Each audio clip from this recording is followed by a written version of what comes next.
not about management-nominated influence, it's actually about peer-nominated. So the people that you trust and respect, that you are influenced by. These guys really helped us understand the team dynamics. Well, here we see that team culture at work. For us, it was around building something that was innovative, interesting, and actually helped organisations move forward in their culture. So yeah, we're really thrilled with the impact. The assumptions that we have around culture change, they're just not working. As we said, 30% of culture change projects are successful, and that's not a very good stat. So we start to look outside of the literature in other areas that really have taken some of the concepts that we've talked about and bring it into corporate life. The thing that's exciting is that we're able to measure some of those things that we kind of intuitively know. What we'd like you to think about is the worst culture you've ever worked in. Culture is the game. We really need to know what it is. We need to know how to measure it and how to change it. To be confident, to speak up, to engage, to listen,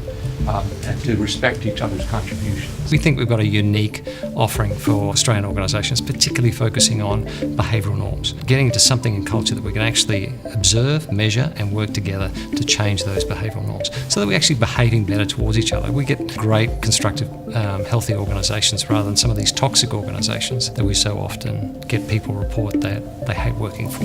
Then you bring the sales team in and you put them in the same room with the developers, and you're kind of not too sure whether you're throwing a hand grenade under the door and closing the door and running out. If you've got a strategy and if you've got a culture that doesn't support that strategy, you're going to have problems. And I think the opportunity for us at the moment is to really have those strategic conversations with clients. So you want to drive innovation, for example, and you've got a culture that's evasive, timid, well, you're not going to have a whole lot of ideas coming forward. So the real challenge is how do we help those cultures develop in a way that supports their strategy? I think the other thing is the way we do culture. It's not a project to be managed. It's actually a social process. Yeah. The environment, the social learning, and applying that to culture change is very different. It's a different conversation, and it's one that we need today.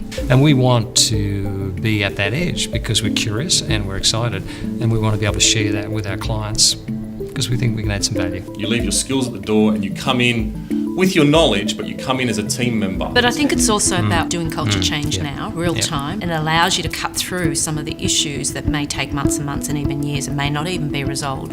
And if people are courageous enough to actually do it in the moment. The other thing that's really quite fascinating is one of our clients put it. It's putting culture change back in the hands of the people who own the culture. With a mobile device, they can actually look at their culture, they can measure it, now they can do something about it. And that's exciting. We work with the CLS 360 tool already, so it was interesting to understand more about the cultural side of things and how that could translate. Culture plays a big part in all of our businesses. I was more interested in how our culture is in our clients. Now that we're actually able to measure team cultures and corporate cultures, it allows us to be more specific about not just an individual, but a group they might belong to. You know, traditionally the old model is I'm the boss, I'll have a look at the data, I'll talk to HR and then I'll tell you what we're going to do. No, if you're really serious about changing culture, you move from a hierarchical model to a much more networked and inclusive model, which says we're going to work on this together, we're going to discover this together. That changes culture. Yeah, that changes in culture. the moment. Yeah.